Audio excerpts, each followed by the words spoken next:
주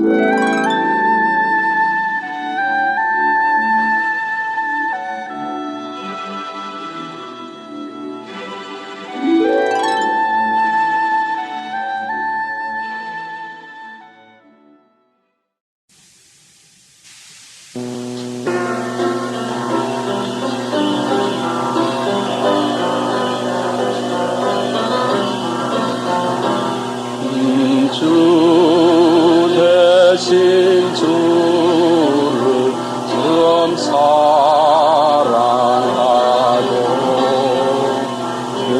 주 예수 자기와 내 죄를 쓰신 주 예수시니 이전보다 더욱 사랑합니다. 이전보다 더욱 사랑합니다.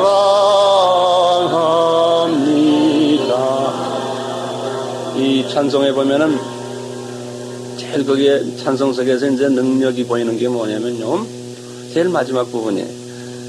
이전보다 더 요것이 주님을 사랑한다는 것은 매일 주님 생각하는 거예요. 그리고 예수 그리스도에 의지하며 나의 부족한 부분을 고백하며 그와 인간적인 관계를 맺는 것이 주님을 사랑한다. 내가 우리가 남녀간의 사랑도 그렇잖아요. 그런데 그것이 이전보다 더 하다. 그러니까 매일매일 발전한다는 거예요. 그렇죠? 이게 후퇴하면 안 되죠. 매일매일 발전해요. 주여, 오늘은 어제보다 요만큼 더 주님을 가까이 하고 주님의 관심에 든 내가 되겠습니다. 이런 마음으로 찬양을 한번, 또 마지막에 한번, 이전보다 더 사랑합니다. 다 하고는 가만히 계시지 마시고, 다 하고는 보좌에서 다 앉아 계신 예수님을 바라보는 거예요.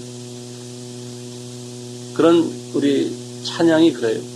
다 하고는 예수님을 딱 바라보면서 그 주님의 사랑이 나에게, 내가 사랑하려면은 주님의 사랑이 나한테 와야 돼요. 그러니까 보좌에서 그 사랑이 부어지는 것을 내가 받아서 먹는 거예요. 예수의 사랑이 나한테. 그것을 받으셔야 돼요. 받지 않고 말로만 이전보다 주님 더 사랑합니다. 말로 100번의 소용없어요. 그분의 사랑이 나에게 흘러내려오는 거예요. 그것을 쫙 마시는 거예요. 그분의 성품을 한번 다시 봐요. 이전보다 더 사랑합니다.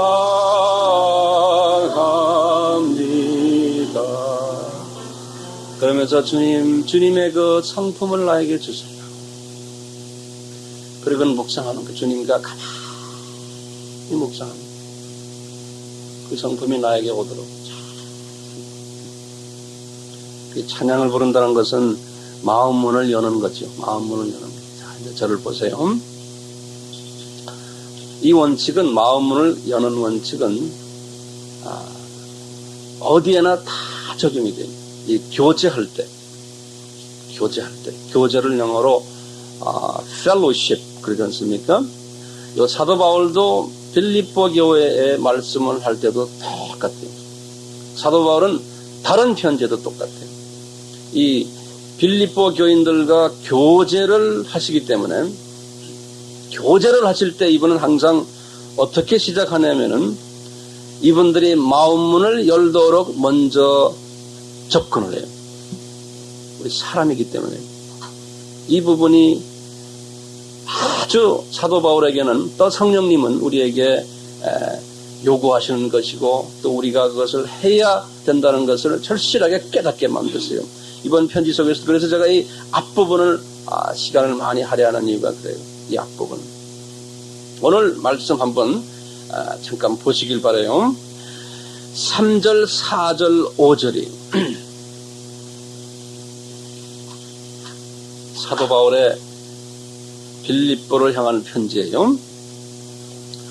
내가 너희를 생각할 때마다 나의 하나님께 감사하며 간구할 때마다 너희 무리를 위하여 기쁨으로 항상 간구함은 첫날부터 이제까지 복음에서 너희가 교제함을 인함이라.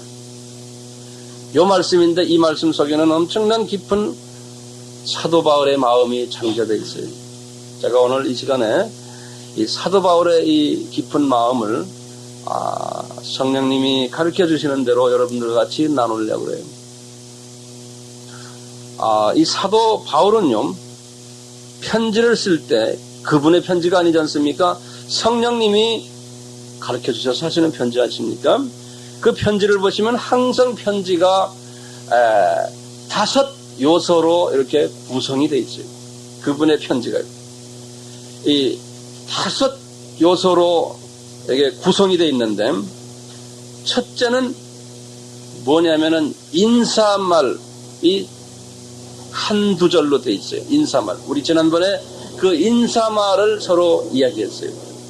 내가 누구다라는 것을요. 이렇게. 그리고 받는 분들에게 받는 분이 누구라는 인사말이 있은 후에 그 다음에 두 번째로 딱 가는 그분의 접근 방법이 그 수신자의 호감을 살려고 하는, 수신자의 마음을 여는 그러한 목적을 가지고 서론을 전개해요.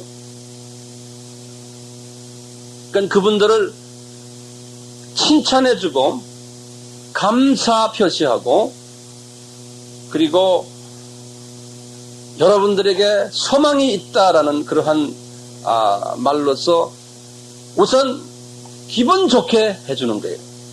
그분들의 그 모습 속에서 보이는 장점을 들어서 부각을 시켜줘요. 이것이 꼭 사도 바울만 하는 것이 아니고요. 성령님이 항상 그렇게 하세요. 그러니까 우리가 성령 충만한 우리들은 우리의 삶 속에서, 관계 속에서 항상 이런 식으로 접근해야 돼요. 이게 성령 충만한 사람의 접근 방법이에요. 왜냐하면 하나님이 그렇게 하세요. 하나님이. 왜 그렇겠어요? 마음문을 오픈을 시켜줘야지만 그 다음에 할 말을 할 거 아닙니까? 사람이라는 거는 이렇게 격려해주고 칭찬해주고 인정해주고 감사를 표시할 때 마음의 문을 오픈해요. 그래서 내 말을 듣게 돼 있어요. 왜냐하면 우리는 자유의지를 가지고 있기 때문에 그 의지는 감정을 가지고 있어요. 그래서 부부간에도 마찬가지. 일방적인 내 얘기만 해서는 부부간에서는 대화가 안 돼요. 항상 남편이나 부인에게 여보 고마워, 오늘 수고했어, 이런 식으로 하면서 이야기가 시작이 되면 돼요. 그것이 우리 몸에 배야 돼요. 그래서 이 기독교의 그 역사를 가지고 있는 이 서방은 세계를 보세요. 입에 붙은 말이 뭐예요? Thank you예요. 그렇죠? Thank you예요. Thank you는 그 다음에 그분들이 많이 쓰는 말이 Excuse me 그래요. 살다 보면 자꾸 부딪히잖아요. 감정을 건드리잖아요. 그러니까 항상 I'm sorry, 미안합니다. 그러면 그 감정이 확 열리면서 다시 마음문을 열고. 그러니까 Thank you, 미안합니다, I'm sorry가 그분들의 삶을 전체를 지배해요. 다른 사람을 배려하는 말. 그러면은 마음문이 열려요. 이렇게 마음문을 두 번째 서론적으로 연 다음에 그 다음에 본론을 말씀하세요. 그분은 그것에 소위 본론을 서술해요. 자기가 하고 싶은 말을 하는 거예요. 원칙적인 성령님이 그 교회를 향해서 가르쳐주는 말이 있어요. 너희들은 이런 부분에서 성령님이 지금 말씀하신다. 그래야 들을 거 아니에요? 그 본론을 꼭 말씀하세요. 예.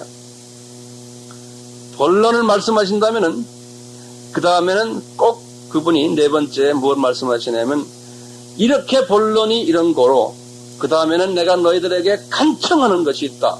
요청하는 것이 있다고 명령 같은 말씀을 거기다 또 집어넣어주세요. 처음에 세 번째는 로직을 이야기를 해줘요. 왜 내가 너희들에게 이런 일을 말을 하냐. 하나님이 이렇게 해서 논리적으로 요구한다. 그러고는 그 다음에 거기다가 강한 요구를 하세요. 그 다음에 네 번째는. 그리고 이분은 꼭 마지막에 결론을 말씀하시는데 결론을 말씀하실 때 거기에 꼭 따라오는 말이 있어요. 처음에 서론에서 뭐가 따라왔어요? 너희에게 은혜와 평강이 있을지어다. 이 말씀을 다시 결론으로 말해요. 왜냐하면 이렇게 가르쳐주는 대로 살 때에 너희들 삶은 은혜와 평강으로 살게 된다는 거예요. 그 목적은 다시 말하면 모든 걸 다 잊어버리더라도요. 뭘 가지고 있어야 돼요? 우리 속에는 은혜의 삶과 평강의 삶이 있어야 된다는 거예요. 네, 은혜의 삶. 이게 사도 바울의 편지예요.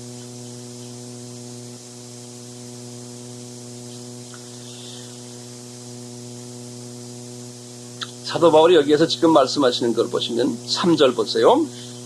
내가 너희를 생각할 때마다 나의 하나님께 감사한다. 그랬어요. 그러니까 너희들에게 감사한다는 말을 이분은 이렇게 하나님께 감사한다. 이 간접적인 표현으로 쓰셨지 않습니까? 참 말이죠. 이 사람이 말이지 감사라는 말을 한번 들을 때, 땡큐라는 말을 들을 때 우리가 산소를 공급받는 걸 아세요? 우리 삶 속에는 그냥 너무나 내 마음을 이렇게 영어로 말하면 초킹한다 그래요.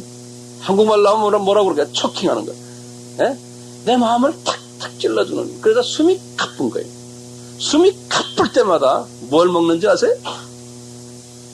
저 사람이 나에게 한마디 한 것이 나를 팍 쏘면은 그것이 그때 탄산가스를 탁 마신다. 네. 그래서 가슴이 탁탁탁 뛰거나, 안 그러면 얼굴색이 변하거나, 네? 그 탄산가스 주는 사람이 주위에 많으면은 삶이 지옥 같아. 질색해버립니다. 우리가 그런 일들이 얼마나 많아요? 그래서 주님은 아무리 우리가 성령 충만해도 이 탄산가스를 배탄하는 일을 하지 못하게 이웃에게. 네. 예수님이 나에게 탄산가스 집어넣어주세요? 안 그렇죠? 항상 산소를 공급해주세요. 여기 사도 바울도 보세요. 이분들에게 산소를 공급하세요. 우선 숨을 쉬도록 산소를 공급받아야지만 이분이 힘이 나오거든요. 그러니까 마음문을 열 수 있는 파워가 나오는 거예요. 네. 이 산소를 공급받아야지만 힘을 받아가지고 산소가 공급되면 마음문이 열리게 돼. 자동적으로 열려요. 그래서 우리의 삶 속에서는 이 감사하는 말과 부부간에도 마찬가지, 자녀들에게도 마찬가지, 격려해주는 말과 산소 집어넣는 거예요. 칭찬해주는 말은 이것은 하나님의 성품이에요. 이것은 하나님의 성품이에요. 네. 이 하나님의 성품을 사도 바울은 전수를 받아서 우리로 하여금 사용하기를 명령하세요. 그렇지 않는 성품은 마귀의 성품입니다. 입만 열면은 탄산가스를 집어넣는 사람입니다.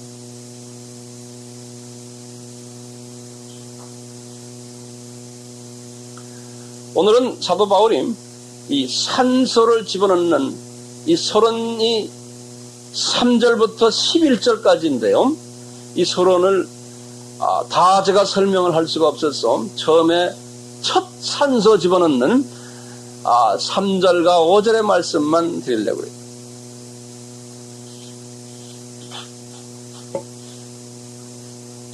해요. 이분의 서론을 한번 한눈으로 간단하게 보면 이분이요, 이렇게 말씀하세요. 3절 잠깐 보세요. 다시요. 우리 한번 제 설교를 보시면서, 들으면서, 말씀도 보시면서 이러고 한번 봐요. 우리가요. 3절에 산소 집어넣는 이야기는 무슨 이야기를 했어요? 내가 너희를 생각할 때마다 나의 하나님께 감사한다 그랬어요. 그 다음에 7절과 8절에 뭐라고 그러셨나 보세요. 내가 너희 무리를 위하여 이와 같이 생각하는 것이 마땅하니 이는 너희가 내 마음에 있음이며 나의 매임과 복음을 변명함과 확정함에 너희가 다 나와 함께 은혜에 참여한 자다. 다시 말하면 내가 얼마나 너희들을 깊이 사랑하는지 아느냐. 이렇게 그분들에게 말해주는 거예요. 우리 인간관계에서도 다 항상 마찬가지예요. 그러면서 9절 말씀 보시면요. 얼마나 내가 정기적이에요. 너희들을 생각하면서 기도해주고 하나님께 너희들을 생각하는지 아느냐. 사도 바울이 지금요. 감옥에 이렇게 앉아가지고 뭐 심한 감옥은 아니죠. 소위 가택연금 아닙니까? 이렇게 다 앉아서 에바프로디도가 편지를 가져온 걸 받고는 혼자서 가만히 눈 감고 주님과 대화를 하면서 이 빌립보 교회를 생각하는 거예요. 그러니까 과거에 빌립보 교회 교인들이 나에게 어떻게 해줬던 것이 주마등같이 지나가는 거예요. 자, 제가 한번 여쭤볼게요. 빌립보 교회가 언제 개척이 됐어요? 주후 몇 년이? 주후 50년 또는 51년, 많아야 52년 이때. 왜냐하면 2차 여행 때니까 2차 여행이 주후 50년에서 52년까지가 2차 여행이거든. 제가 볼 때는 약 한 51년 정도에 빌립보 교회를 개척했던 것 같아요. 빌립보 교회를요. 자, 지금 감옥에서 편지 쓰는 때가 지금 몇 년입니까? 주후 몇 년이에요? 주후 60년이죠. 그렇죠? 자, 그러니까 빌립보 교회와 사도 바울과의 관계는 몇 년 동안의 돈독한 관계예요? 약 9년, 10년의 관계예요. 10년이면 강산도 변한다고 10년이니까 이제는 괜찮은 관계가 된 거예요. 이제 서로가 다 아는 사이가 됐어요. 자, 그 10년 동안에 이분이 2차 여행 때 이분들을 만나서 여기에 교회를 개척하고는 그 다음에는 이분이 그 밑으로 내려가서 데살로니가 교회를 개척했을 때 이미 빌립보 교회가 물질을 했어요. 데살로니가 교회. 그리고 또 밑으로 내려가서 고린도 교회를 개척했을 때 물질을 대고 기도의 동력자가 됐어요. 자, 이렇게 하면서 또 다시 예루살렘에 안디옥에 돌아가서 다시 3차 여행할 때도 뒤에서 기도와 물질로 열심히 되었던 교회가 이 교회예요. 그런데요, 데살로니가 교회나 고린도 교회도 사도 바울이 3차 여행을 할 때 물질을 댔어요. 기도도 됐는데. 그런데 요 빌립보 교회와 차이점이 뭐냐면 빌립보 교회는 물질을 대고 기도를 해드리면서 사도 바울의 마음을 편하게 해줬어요. 교인들이 사도 바울의 부족한 부분은 전혀 보지를 않고 그분의 장점만 보고 계속 뒤에서 밀어줬어요. 그게 빌립보 교회.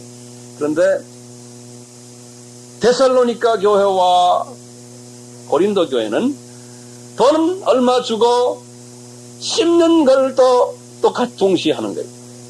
주고 씹고 하는 얘기를. 네. 그게 차이점이에요. 저도 선교비를 받는 사람 중에 한 사람이기 때문에 그래요. 이렇게 저에게도 이렇게 도와주고는 뒤에 가서 씹는 사람들이 있어요. 그럼 보면 저분들은 고린도 교회 교인이구나 이렇게 생각이 돼요. 씹으면은 씹는 동시에 그 헌금 낸 것은 하늘에 기록이 안 돼요. 그러니까 얼마나 바본지는 몰라요. 황 목사를 위해서 준 것이 아니고 주님의 사역을 위해서 주님 앞에 바친 건데 나는 하나의 도구인데 나를 씹으면 어떻게 주님을 씹으셔야지 그럼. 그러니까 절대로 그런 바보 짓을 하지 마세요. 아멘? 절대로요. 그 헌금을 내가 잘못 쓰면 내가 주님과의 관계에서 문제가 해결돼야지. 그게 성숙한 이 빌립보 교회는 그것을 잘했던. 그러니까 사도 바울이 빌립보 교인들 보면은 항상 고맙게 생각이 됩니다. 그래서 이분이 그런 거예요. 내가 너희를 생각할 때마다 나의 하나님께 감사하네.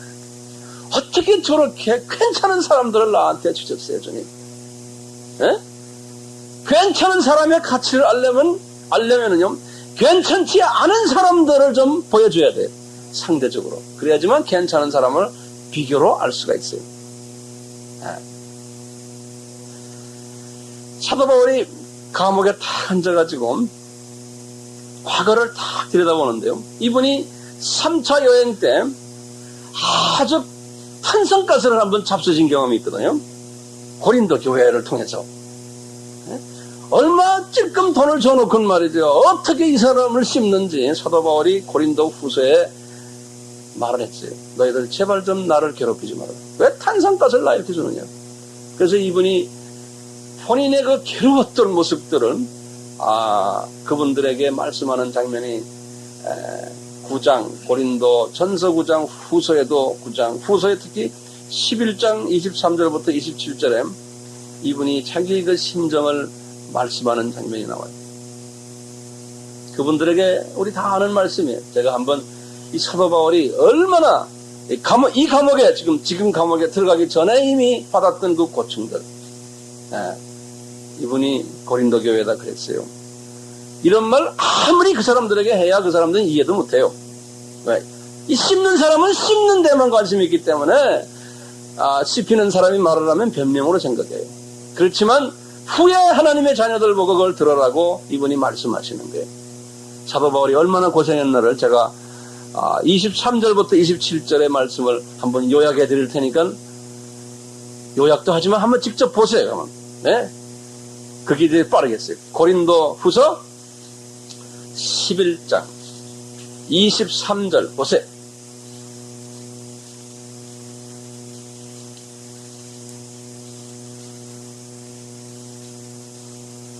고린도후서 11장 23절. 첫째 보면 그걸 하나하나 아이템 바이 아이템이에요. 종목별로 기억하고 있어야 됩니다. 이거 그냥 한쪽 들고 말지 마세요. 사도 바울이 구체적으로 어떤 어려움을 겪었나.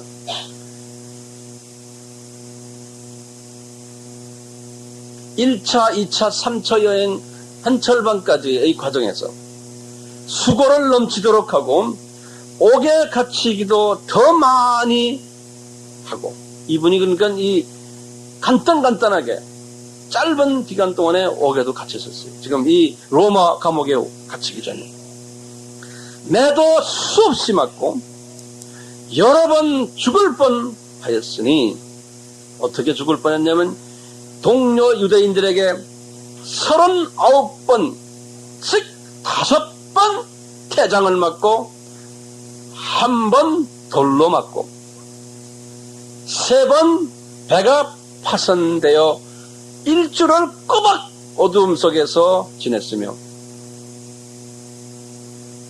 또 여행할 때마다 강에 빠져 죽을 뻔도 했고 강도의 위험도 당했고 동족들이 또 쳐들어와서 나를 죽이려 했고 심지어는 이방 사람들도 나를 죽이려 하고, 어떤 때는 큰 도시 시내에 들어가니까 큰 도시에서 또 유대인들과 이방인들이 나를 죽이려 하고, 어떤 때는 광야에 가니까 또 그렇고 바다에 가니까 또 바다의 위험도 있고, 특히 거짓 형제들 중에서 나를 죽이려고 하는 사람들이 많았고, 그리고 또 수고하고 애쓰고 여러 번 잠도 자지 못하고 배도 고프고 목마르고 굶고 춥고 떨리고 다 했다는 거예요.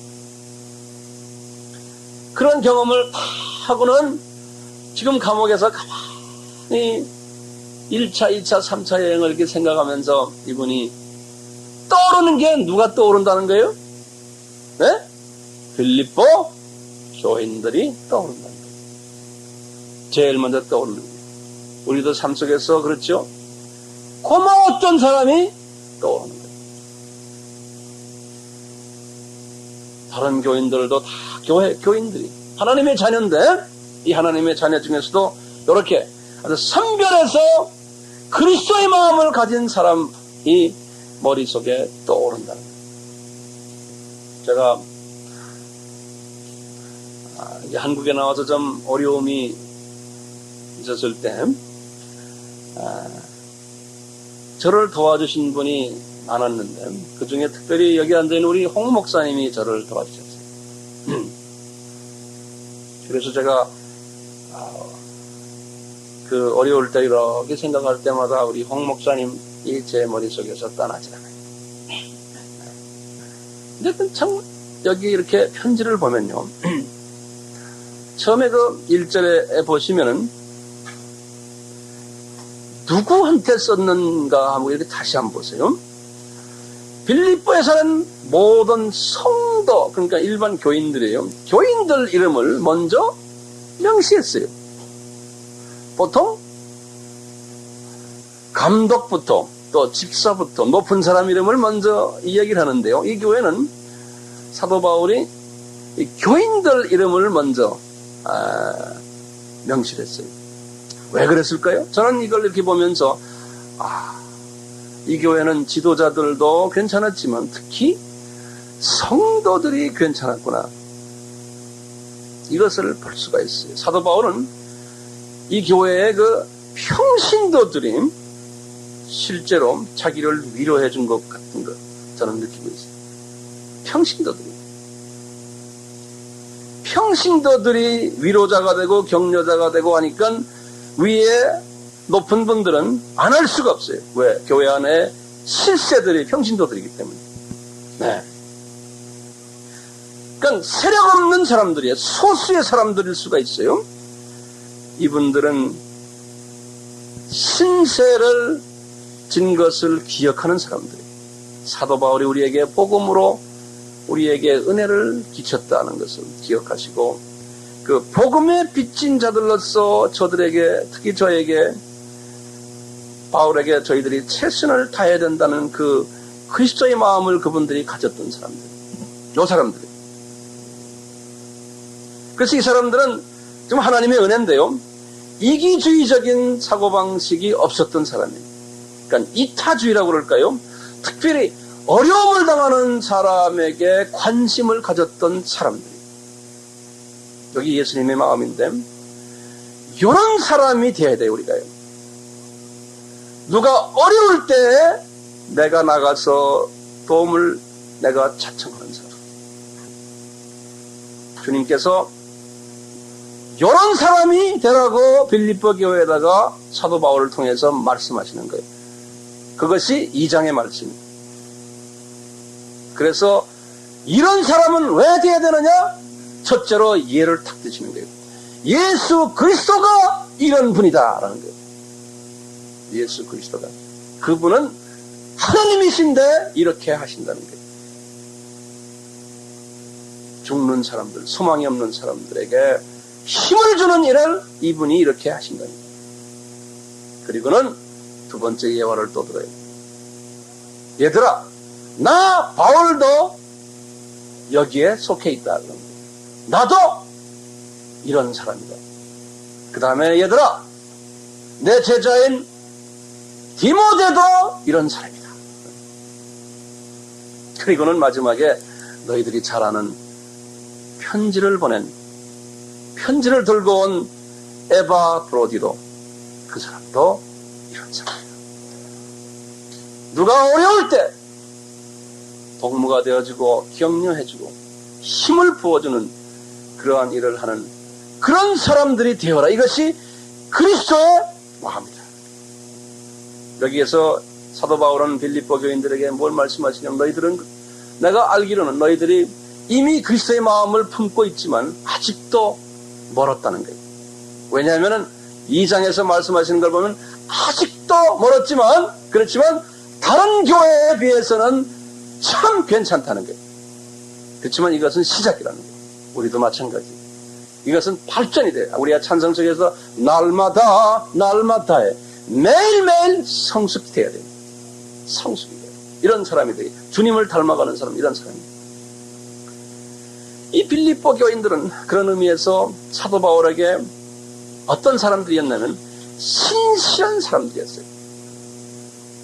이 부분을 우리 잊지 말아 주시길 바라요. 사람이 가장 소중한 사람이 어떤 사람이냐? 저는 그래요. 주님이 저에게 가르쳐주신 거는, 황 목사야, 내가 너한테 신실하지 않느냐? 우리가 신실이라는 말을 한국말로 하면 좀 의미가 좀 이렇게 희미해지지만, 신실이라는 말은 뭐냐면요, 영어로는 이렇게 써놨어요. faithful. faith란 말 있죠? F-A-I-T-H. full. F-U-L. faithful이란 말은 뭐냐면, 성령의 9가지 열매 중에서 한국말로는 그걸 어떻게 번역했냐면 충성이라고 번역을 했어요. 근데 충성이라는 말은 로얄이라는 그런 말과 관계되는 우리나라 말로는 그렇게 되어 있는데, 실은 충성이라는 말은 우리 강아지가 주인한테 충성하지 않습니까? 그런 의미에서의 충성이, 그것을 영어로는 faithfulness 했어요. 그걸 다른 말로 표현하면 뭐냐면, 한 번 주인을 만나면은 그 주인과 변함없이 사귀는 사람을 faithful하다, 변함이 없다라는 말이에요. 성령의 열매 중에 하나는. 근데 우리 인간관계에서 이것은 대단히 중요해요. 왜냐하면 성령 충만하다 하는 사람은요, 하나님의 백성이다 하는 사람들은 이 부분에서 주님을 닮아가면, 나는 이런 사람을 가장 높이 평가해요.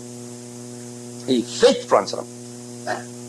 왜냐하면 저에게, 나는 주님한테 faithful하지 못해요. 나는 하루에도 몇 번씩 내 마음이 변해요. 어떤 때는 주님 I love you so much 그러놓고 나중에 가서 주님이 생각할 수 없는 나쁜 짓을 해요.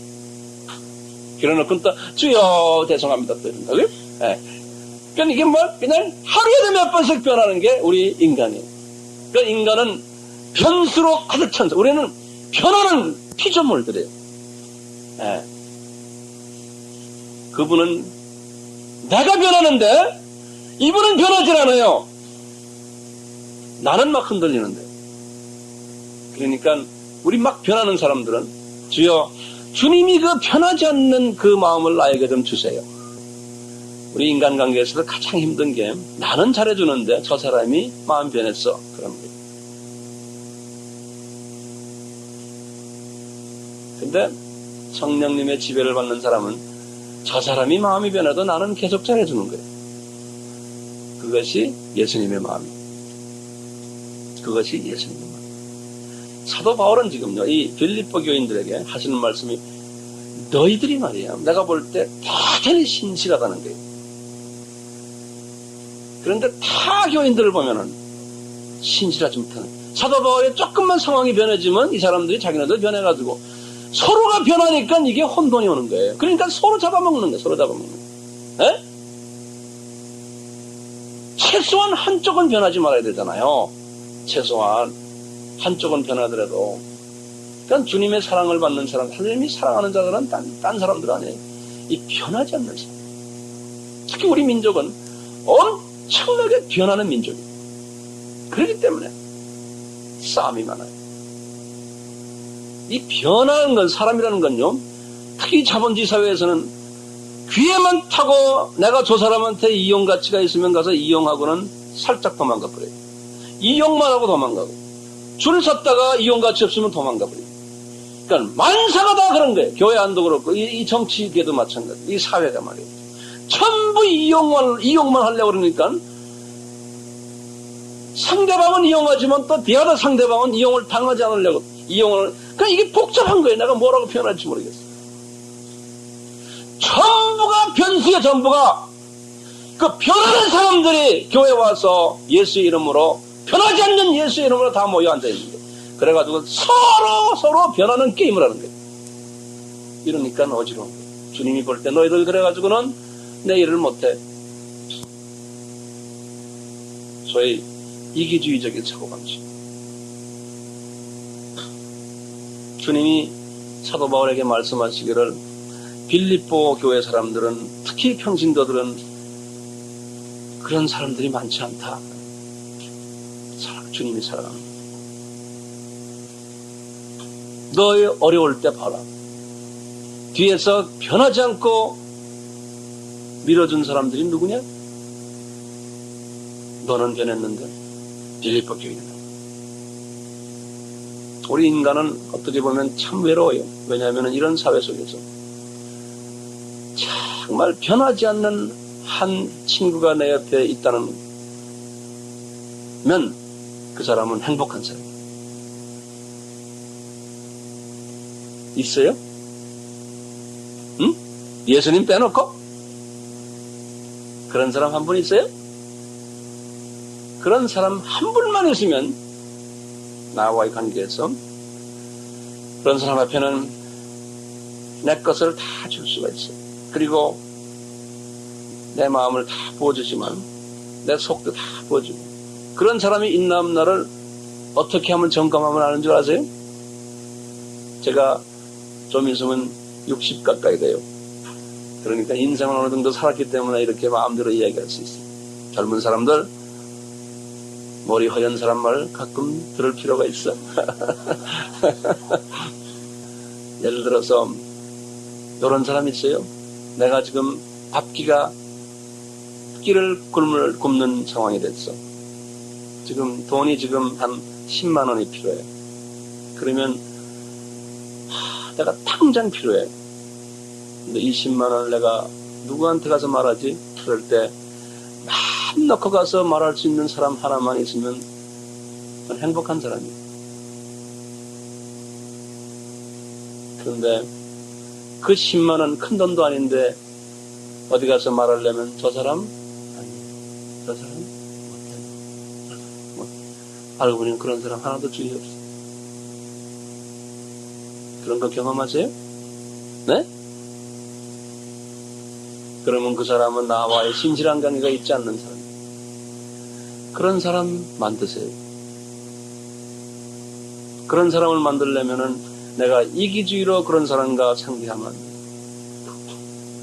내가 준 것만큼 그 사람이 그것을 기억해요. 그냥 일방적으로 주는 거예요. 일방적으로 조건 없이.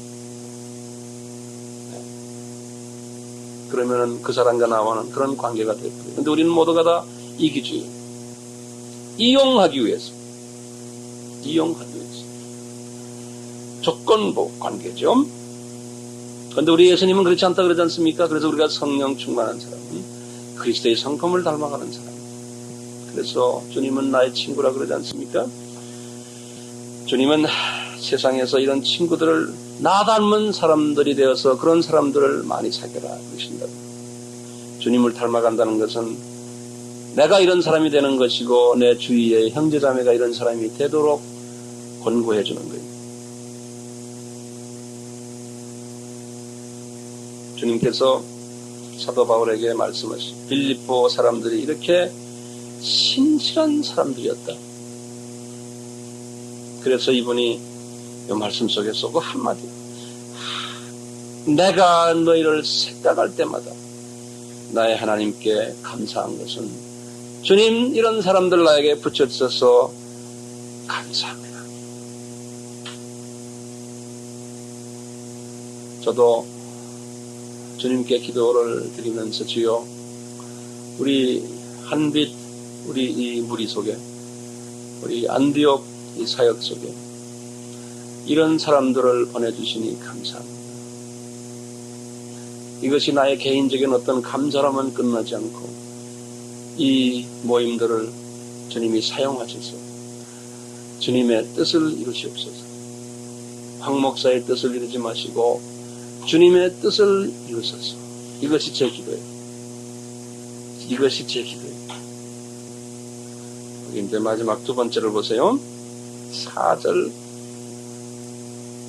두 번째의 감사의 내용을 보시면 이분이 간구할 때마다 너희 무리를 위하여 기쁨으로 항상 간구하면 첫날부터 이제까지 복음에서 너희가 교제함을 인하리라. 이 복음으로 교제할 수 있는 대상을 주신 것을 감사하는 거예요. 예? 복음을 취해서 이 복음을 우리가 지금 우리도 마찬가지로 이방 나라를 향해서 복음을 전해야 되는데 같은 동역자를 주심을 감사하게 생각합니다. 과거 몇 년 동안 첫날부터 지금까지니까 약 10년 동안 사도 바울의 동역자 역할을 해왔다는 거예요. 그러니까 사도 바울이 내가 너희들을 가만히 이렇게 생각해 보면은 과거 10년 동안 너희들이 나에게 개인적으로 한 건 말할 것도 없거니와 이 복음을 위해서 크게 보는 거예요. 예수님의 그 뜻을 이루시기 위해서 우리가 동역자가 된 것. 이거 말할 수 없이 감사하다. 이거 우리와 우리끼리 또 나와 여러분들과의 그 삶과 이것이 맞아 들어가지 않아요? 그렇죠? 사도 바울의 사역은 이방 선교를 향한 사역이었어요. 우리는 이방을 향해서 전하기 때문에 사도 바울의 편지는 내용을 들여다보면 다 똑같은 소리. 이방을 향한 소리예요. 자, 그런데 거기 보면은 말씀이 조금 더 깊어져요. 4절 다시 한번 보세요. 보면은 내가 간구할 때마다 그랬어요. 거기 4절에 보면요. 요 간구란 말은 말이죠. 기도란 말과 달라요. 원어를 보면은. 예. 그래서 우리가 이 원어를 공부하는 거예요. 원어로 이 기도라는 말은요. 프로스케라고 그래요. 그런데 여기에서 쓰는 말은 간구를 뭐라고 그랬냐면요. 데에시스 이런 말 썼어요. 데에시스라고 그랬어요. 이 기도는 그냥 개인적인 일반적인 기도를 할 때는 프로스케 이렇게 쓰는데요. 보통 요 간구라는 말을 데에시스라는 말은 뭘 의미하는가 하면 이건 내용 이 나라 말은 중국말과 비슷해서요. 말 한마디는 그 속에 깊은 뜻이 숨어 있어요. 이게 무슨 뜻이냐면 어디에 뭐가 부족해서 결여돼 가지고 그 결여된 것을 채워주기 위해서 기도해 주는 것을 말할 때 기도가 요 데에시스라는 기도를 써요. 네, 요 데에시스라는 말이에요. 어떤 사람이 다른 사람의 부족한 것을 채워달라고 하나님께 이렇게 간구하는 것이 제3자가요. 이것을 데에시스라 그런다. 이때 한국말로 간구한다는 말을 이렇게 써놨어요. 오늘날로 말하면 이것이 뭐예요? 중보 기도예요. 그렇죠? 이것이 중보 기도예요. 어떤 부분에서 지금 중보 기도를 부탁하냐면요. 이 빌립보 교회가 이렇게 칭찬을 받고 있지만 내용적으로 보면 문제가 좀 있거든요. 성령님의 눈으로 볼 때 그 부족한 부분들이 있어요. 그걸 놓고 내가 지금 기도를 한다는 게 주님이 이 사도 바울을 통해서 지금 기도하는 거예요. 그 첫째 문제가 뭐였어요? 아까 2장에 나오는 내용들이에요. 그걸 이제 구체적으로 나중에 말씀하죠. 교인들이 보니까 하나가 되지 못하는 부분이 있는 거예요. 그 2장에서 하나가 되지 못하고 거기 보면 겸손하지 못한 분이 있어서 남을 자기가 남보다 이렇게 서로가 비교하면서 남이 자기보다 못하다고 생각하고 하는 이런 비교의식을 가지고 그 안에 보면 보이지 않는 갈등들이 그 공동체 안에 있다는 거예요.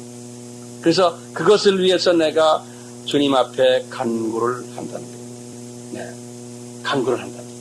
그러니까 참 저는 이런 말씀을 들으면서 주여 제가 나에게 주신 이 주님의 백성들의 이런 문제들을 놓고 바울처럼 열심히 주님 앞에 간구를 해야 되지 않습니까?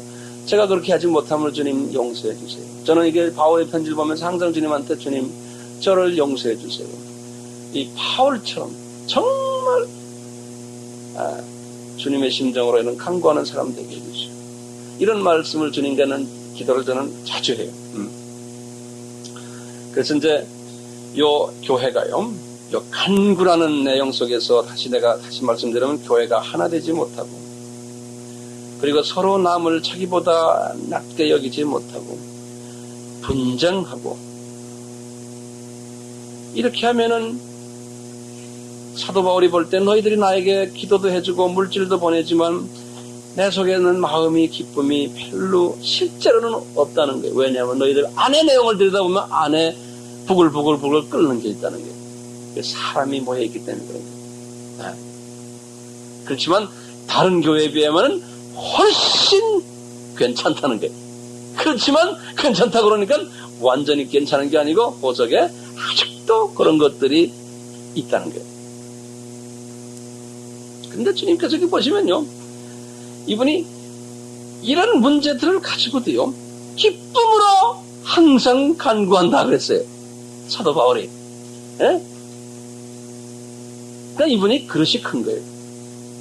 그런 문제가 여기저기에 그 교회에 보이지만 그래도 이분은 마음속에 기쁨이. 왜냐하면 다른 교회와 비교해 볼 때 그래도 괜찮은 교회. 그러니까 그 속에서 기쁨이 있다는 거예요. 우리가 빌립보서 하면은 기쁨의 편지 그러지만 그렇게 가볍게 말하는 기쁨이 아니에요. 네? 왜 이분이 기뻤을까요? 나는 이런 생각해요. 이분들이 신실했기 때문에 기쁜 거예요.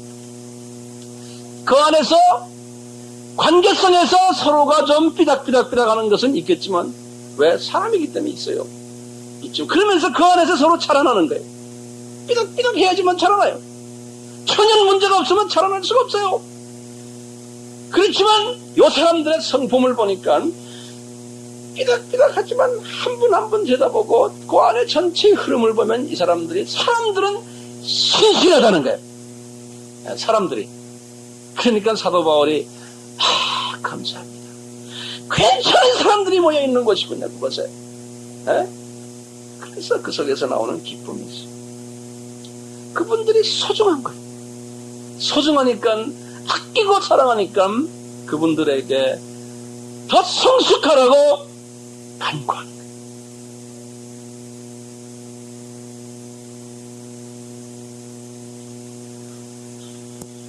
이렇게 하면서 이분이 말씀하신 게 마지막에 첫날부터 마지막까지 지금까지 복음으로 교제한다 그랬지 않습니까? 교제한다. 이 성경에는 이 교제라는 코이노니아란 말이에요. 코이노니아란 말이에요. 그것도 좀 적어놓으세요. 아는 사람. 이 코이노니아란 말은 교제, 영어로는 fellowship 그런 게요. 너희들이 이런 문제가 있지만 그래도 나와 관계에서 보면은 우리가 복음을 가지고 이방 선교를 위해서 우리가 하나로 묶임을 받은 동력자들이 아니냐? 그런 의미에서 너희와 나는 복음 안에서 서로 교제하는 자들이다 이렇게 말한 거예요. 펠로십이라는 말이.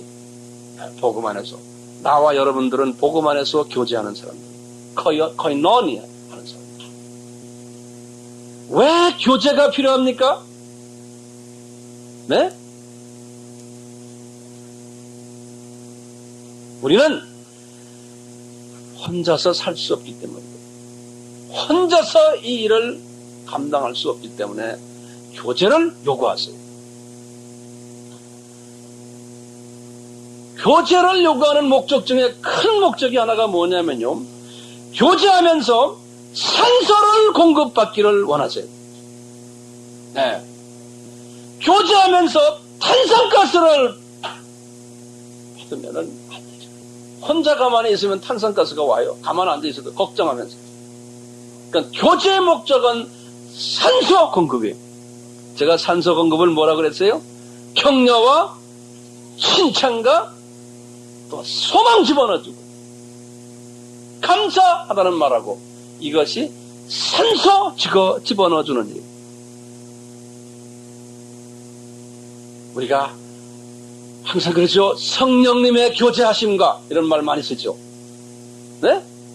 우리 축도할 때도 성령님이 매일 나와 동거하시면서 나에게 산소 지급 공급해 주심을 이런 말이에요. 힘 주십니다. 산소. 이 교제란 말은 다른 말로 표현하면 인격적인 주고받음이죠. 네, 인격적인 주고받음. 인간관계에서도 똑같고 이 하나님과 관계에서도 매일 나와 하나님과 교제를 해야 돼요. 인격적인 주고받아. 그래서 그분에게 산소를 공급받아야 돼요. 힘을 공급받아야 돼요. 이와 같이 우리는 교제가 필요합니다. 사도 바울도 이분들과 함께 이런 부분에서 산소를 공급받으면서 교제를 했어요. 그래서 복음 안에서 교제라는 말을 썼지 않습니까? 여기서 있는 황 목사도요, 여러분들이 나와 복음의 동역자들이고 복음 안에서 교제하는 자들이 그냥 서로 교제하는 거예요. fellowship이에요. 제가 코이노니아에 대해서 정의를 간단하게 다시 내려드릴게요. 코이노니아는 좁은 의미에서는 그냥 일반적인 교제, 목적 없이 그냥 서로가 교제하는 거예요. 그것이 코이노니아. 넓은 의미에서의 교제가 우리에게는 더 중요해요. 이 넓은 의미에서의 교제는요, 한 목적을 가지고 힘을 합해서 하는 행위예요. 그 방법은 지금 제가 말씀드렸지만 시간을 서로 나누는 코이노니아. 바쁘지만 내가 참석해 주는 게 와서. 물질로 코이노니아, 서로 힘주는 일을 하는 거예요. 물질로. 기도로 그래요. 말씀 공부하는 걸로 코이노니아예요. 초대교회에서는 그렇게 했어요. 예배를 같이 보는 것도 코이노니아예요. 선교 여행을 같이 가는 것도 코이노니아예요. 어제같이 몽골리안 나이트에 오셔서 얼굴만 잠깐 비춰도 그것은 힘주는 일이에요. 코이노니아예요. 이런 코이노니아가 넓은 의미에서는 모든 부분이 다 코이노니아. 제가 몇 가지 예를 들었지만요. 그렇지만 이 코이노니아의 넓은 의미는 목적을 하나를 가지고 하는 거예요. 목적 없이 하는 게 아니에요. 우리가 이렇게 코이노니아 하는 목적이 뭐예요? 주님이 우리에게 아브라함을 통해서 주신 아브라함과의 계약이에요.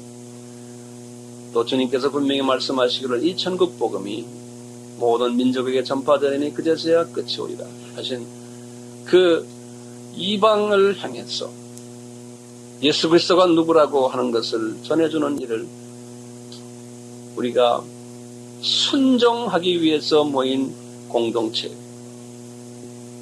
그 안에서 이 일을 하기 위해서 우리들은요, 서로가 힘을 받지 않으면 이 일을 할 수가 없어요. 마귀는 힘 빼는 일을 시킨다고요. 그러니까 우리는 서로 코이노니아 하면서 힘을 집어넣어줘야 돼, 서로가. 그래야지만 이 일을 할 수가 있어요. 목적이 뚜렷해. 우리는 이 목적을 위해서 모인 사람들이기 때문에 주여! 제가 할 수 없지만 나는 힘주는 일의 한 코너에서 최선을 다하겠습니다.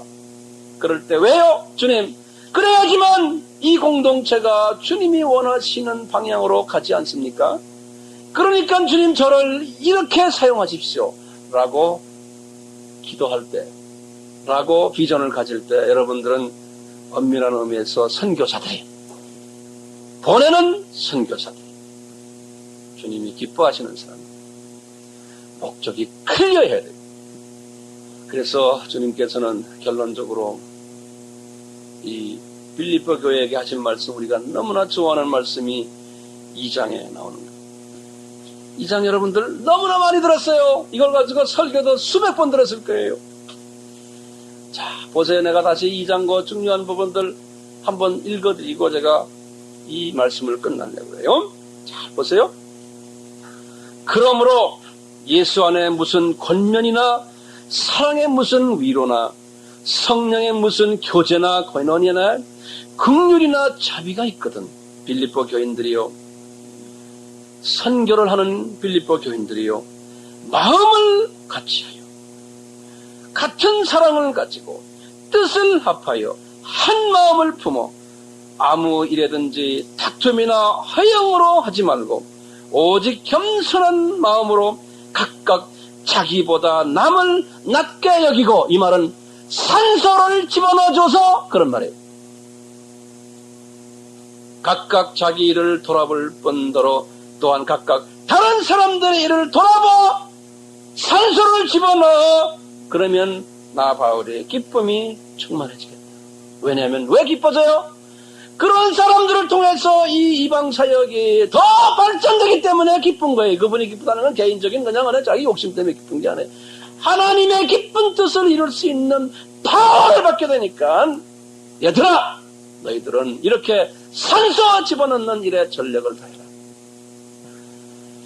우리 모두가 다 이런 사도 바울에게 주신 이 사명이 우리에게 떨어졌기 때문에 우리들은 이 산소 집어넣는 일에 최선을 다해 시간을 들여서 산소 집어넣어 주시고, 물질로, 기도로, 말 한마디로, 얼굴 한번 쓱 웃어줌으로, I'm sorry 함으로, 감사합니다 함으로, 그러면서 산소 집어넣는 이 일 잊지 말아 주시길 바라요. 아멘.